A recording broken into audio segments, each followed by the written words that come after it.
uNkulunkulu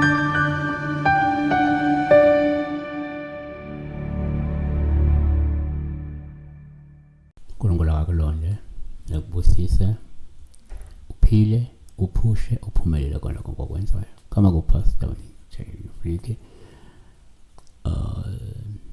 inamba isense kuphela uma ungumlandeli wechannel kusuka ngo9 ekseni ngiya ku5 ntambama kuphela.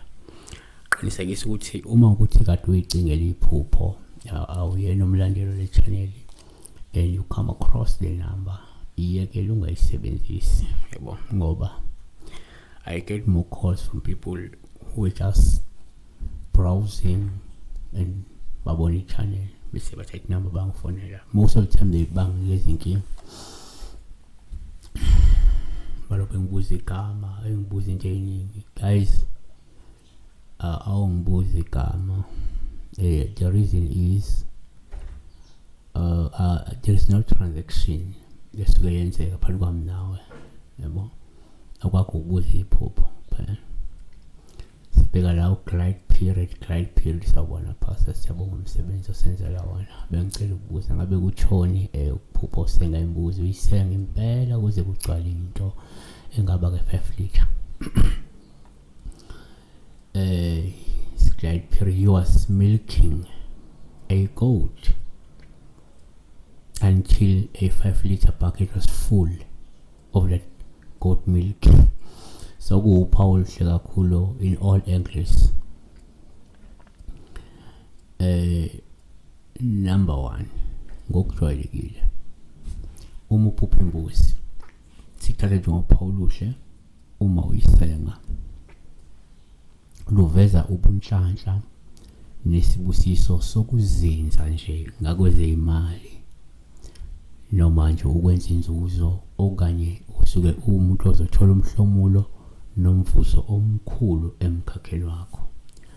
Deuteronomy 32 verse 14.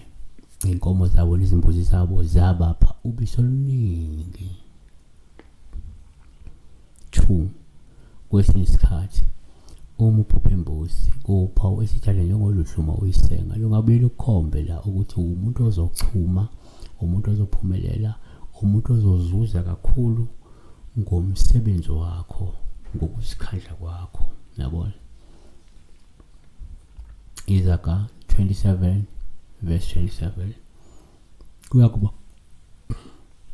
kuyakuba khona ubisi lwembuzi olwanele ukudla kwakho nokudla kwendle yakho.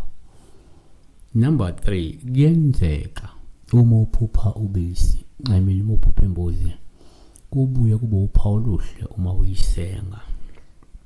Luyawusho umshado nempumelelo ngenxa yokuba nomlingano oqotho onesimilo oyithule nolungile futhi owusizo olukhulu. Ngokwesintu number 4, ngokwesintu uma uphupha imbuzi kuyaba uphawu oluhle uma uyisenga.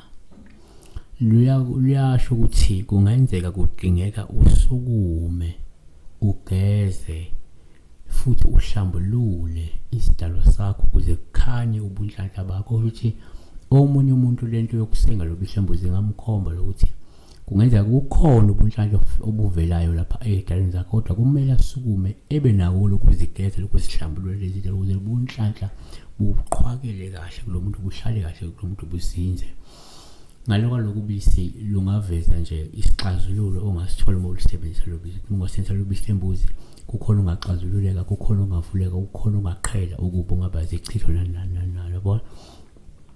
Kodwa ke number 5 futhi uma uphupha imbuzi kuyaba uphawu olubi kwesinye isikhathi uma uyisenga olusuke lukhomba la isenzo sobuqili nokuqola nokuqhwaka okanye ukucutha nokudla imali yomunye ngenxa yokulunga nomusa wakhe. Uma uzoqinela umuntu ugcina usumqhwaga, umqola, umcutha, umudla imali yakhe.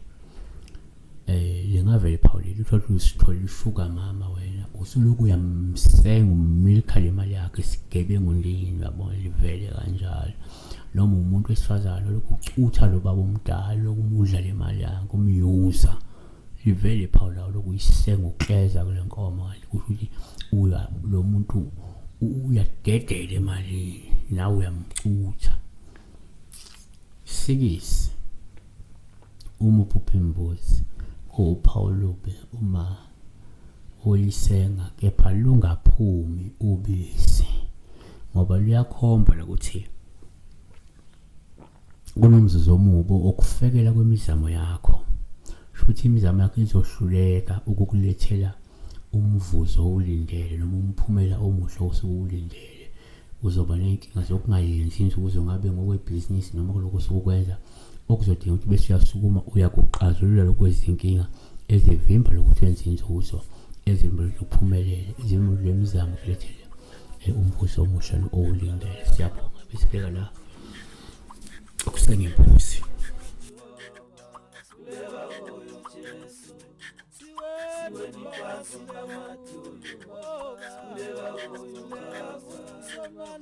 Siweni phansi lematulu, kuleka kuyo Jesu.